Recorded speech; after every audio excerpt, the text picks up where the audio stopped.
Today we're going to discuss one easy focus shift you can apply today that alone can take your professional success to a new level and ensure that you enjoy that success. I mean, after all, isn't that what it's all about? Enjoying our success? Welcome to Shift the Focus Friday. I'm John English here at Ancient Wisdom Leadership. Thanks for being here. I promise it will be well worth your time to do so.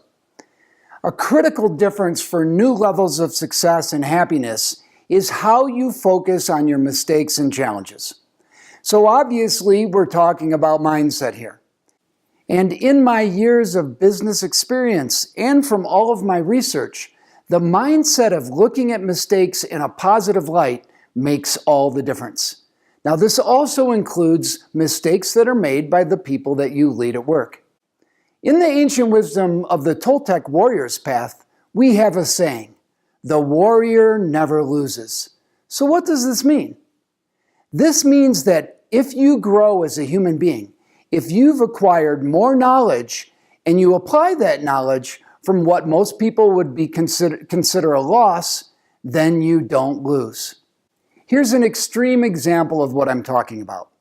I know a young bank manager who on only her very first day as a new branch manager at Washington Mutual, the company was taken over by Chase during the financial crisis. People were coming into her branch and saying, "Hey, you guys have been bought out to Chase," before she knew or any of the other employees even knew about it. One woman on her team actually began crying, and really everyone was fearful about keeping their jobs.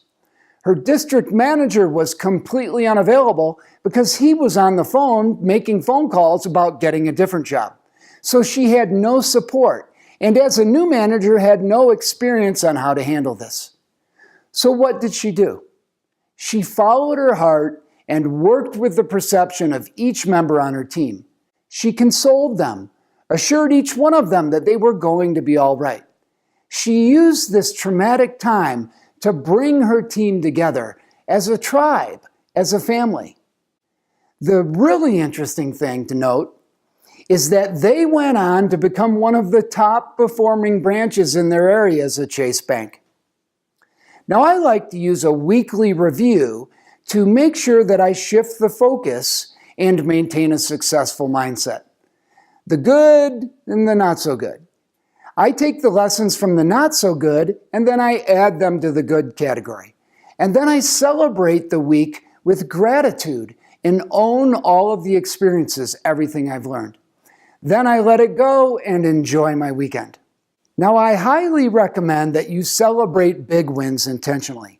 A couple of examples of that could be, I had a client who built out a new sales team, and they had a celebration to celebrate that.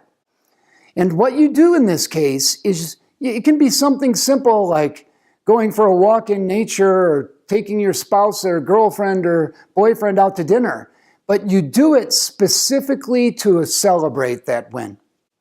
So I want to ask you, do you celebrate big wins? If you do, how? And how can you implement the weekly review?